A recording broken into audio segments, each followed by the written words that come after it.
भारत के इतिहास का वो अंधकारमय समय जब भारत अंग्रेजों का गुलाम था, सामाजिक दूषण का शिकार था, तब एक सुवर्ण युग आया जब परम पुरुष अनुकूल चंद्र ने शिव चंद्र चक्रवर्ती और मनमोहिनी देवी के घर 14 सितंबर 1888 में हिमयतपुर नामक गांव में जन्म लिया, जो फिलहाल बांग्लादेश में ढाका के पास पाबना जिले में है। अनुकूल चंद्र जी का बचपन अन्य बालकों की तरह सामान्य था, परंतु बाल्यावस्था में ही उनकी असाधारण शक्तियों की झांकी देते रहे। आर्थिक कारण के अनुसार वे अपनी डॉक्टरी पढ़ाई पूर्ण नहीं कर पाए, क्योंकि उन्होंने कुछ गरीब बच्चों को उनकी पढ़ाई पूर्ण करने में मदद की थी। फिर वे अपने गांव वापस चले गए और अपनी डॉक्टरी सेवा शुरू की। अपने दिव्य स्पर्श और उपचारात्मक शक्ति की वजह से बहुत लोग उनकी ओर आकर्षित हुए।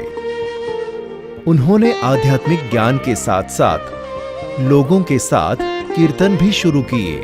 कीर्तन के दौरान वे अक्सर भाव समाधि में लीन हो जाते और उस दौरान दिव्य वाणी से सत्संग करते थे।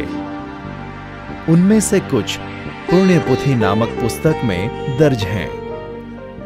बहुत ही कम समय में वे प्रसिद्ध हो गए थे और लोग उन्हें श्री श्री ठाकुर अनुकूल चंद्र के नाम से बुलाने लगे।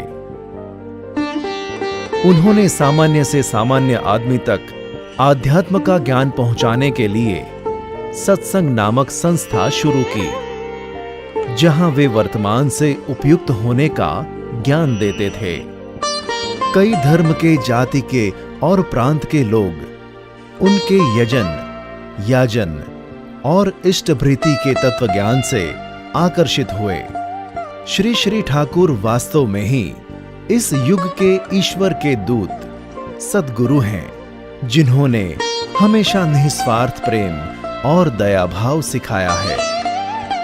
भारत के विभाजन से पहले उन्होंने बांग्लादेश में सब त्याग दिया और सत्संग दियोगर में स्थापित किया, जो फिलहाल झारखंड में है।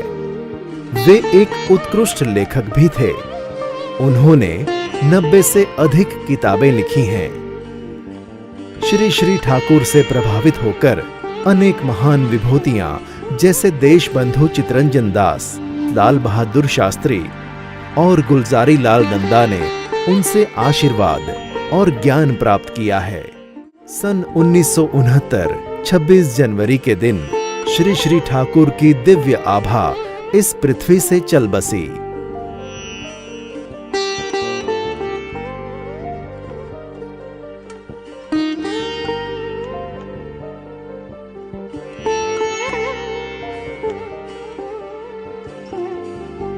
उनके आदर्शों पर आज भी सत्संग निरंतर रूप से चालू है और विश्व भर में दिव्य ज्ञान की अनुभूति करा रही है।